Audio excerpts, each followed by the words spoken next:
오늘은 내가 실패했던 이유, 그 두 번째 이야기에 대해서 한번 풀어보도록 하겠습니다.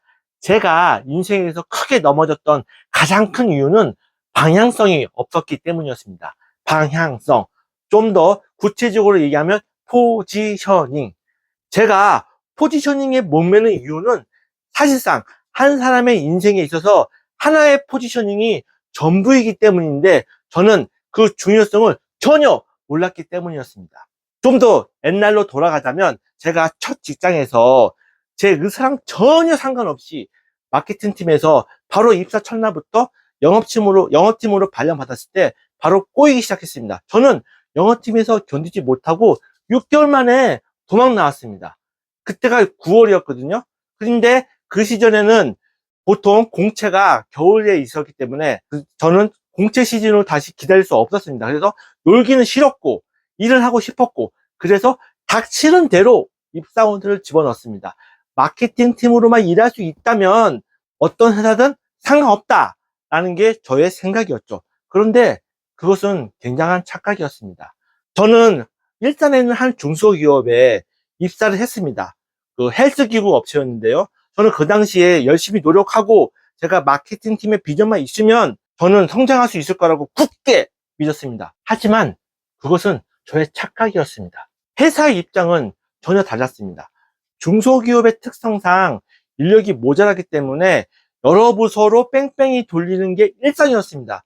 저는 그 당시 남자는 저 혼자였고 여직원이 4명 있었는데 저희 회사가 런닝머신하고 헬스기구를 파는 회사다 보니까 물류팀 남자 직원이 항상 모질랐어요. 그래서 물량이 막 밀리면 마케팅 팀인 저에게 가서 도와주고 오라고. 그러니까 런닝머신 한 대당 160에서 220kg까지 나가거든요.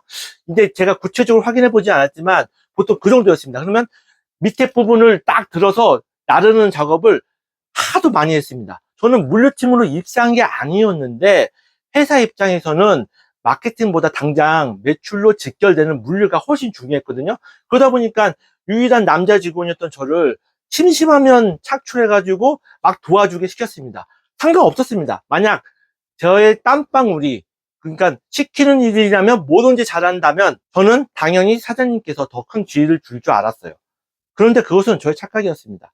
그뿐만이 아니었습니다. 어떤 마케팅 팀 일도 하고 있었지만 중소기업 특성은 또 영업팀에 그 도움을 주기 위해서 그 영업을 할 수 있는 소스가 많이 필요했어요.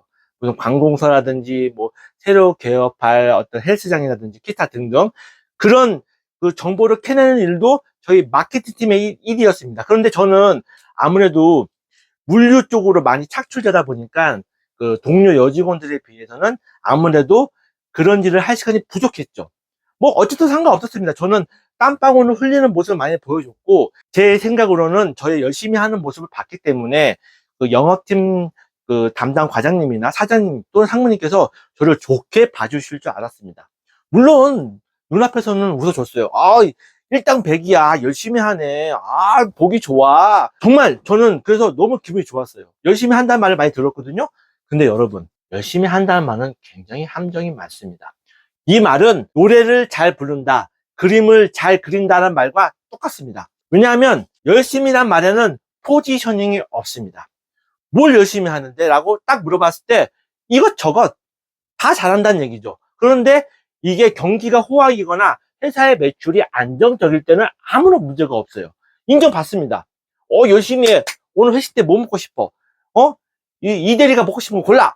그런데 회사가 어려워지면 가장 먼저 해고 대상이 바로 이 열심히 하는 직원인 확률이 굉장히 높습니다. 실제로 그것은 저에게 닥치는 일이었습니다.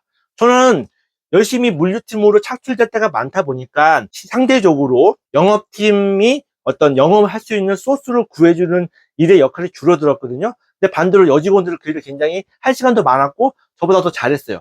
그런데 회사가 어려워지니까 아무래도 중소기업 특성상 매출액이 중요한 거 아닙니까? 그러다 보니까 막 사람을 자르기 시작할 때 제가 그 대상이 된 거예요. 열심히 했는데. 정말 열심히 했는데 회사가 갑자기 어려워지니까 사람을 몇 명 내보내야 되는데 저하고 몇몇 그 남자 직원이 그 대상에 오른 거였어요. 그 직원들의 특성은 열심히 한다는 거였습니다. 하지만 사장님이나 그다음에 전무, 상무 아니면 영업팀 팀장님 입장에서는 뭘 열심히 하는지 한 번에 딱 떠오르지 않았어요. 한마디로 저는 포지셔닝이 되어 있지 않았던 겁니다. 저는 지금도 그 말을 들은 지 20년이 넘게 지났지만 잊을 수가 없어요. 그때 영업팀 팀장님이 열심히 하는 건 알겠는데 그 뭘 열심히 하는지 잘 모르겠다. 항상 땀을 흘리고 동문서주하고 뛰어다니는데 뭘 열심히 하는지 모르겠어. 저는 지금도 그 말을 잊을 수가 없어요. 그 회사에서 들었던 말 중에 가장 기억에 남는 말이 바로 그 말이었어요. 열심히는 하는데 무엇을 열심히 하는지 모르겠다. 이 말은 포지셔닝이 없다. 그래서 상황이 어려워지면 너는 정리해고 1순위야. 라는 말의 다른 말이었습니다. 그 당시엔 당연히 몰랐죠. 사회초년생이 그 말의 뜻을 어떻게 압니까? 노래를 잘 부른다? 거기에 속지 마세요. 잘 부르는 사람, 잘 그리는 사람, 열심히 한 사람, 정말 거짓말 하나 안 보태고 서울에서 부산까지 1년 정도를 쭉 세울 수 있을 만큼 널렸습니다. 여러분들이 오디션 프로그램을 보세요. 노래 오디션 프로그램. 얼마나 유능한 그 가창 실력자들이 매주 튀어나옵니까? 이런 상황에서 어떻게 하면 우승을 하고 대중들의 머릿속에 각인될 수 있을까라는 문제는 전혀 다른 차원의 문제였어요. 그것은 바로 포지셔닝의 문제이기도 합니다. 어떤 사람을 딱 봤을 때 한 단어로 딱 떠오르지 않으면 그 사람은 금방 잊혀집니다. 내가 그 사람한테 어떤 특별한 은총을 베풀거나 어떤 특별한 호의를 베풀지 않았으면 딱 한 단어로 기억되지 않으면 그 사람은 시장에서 쓰임받지 못합니다. 그것을 확신해요. 제가 그것을 몰랐던 거죠. 저는 약 200km에 달하는 런닝머신을 많은 날에는 30대 가까이 날랐거든요.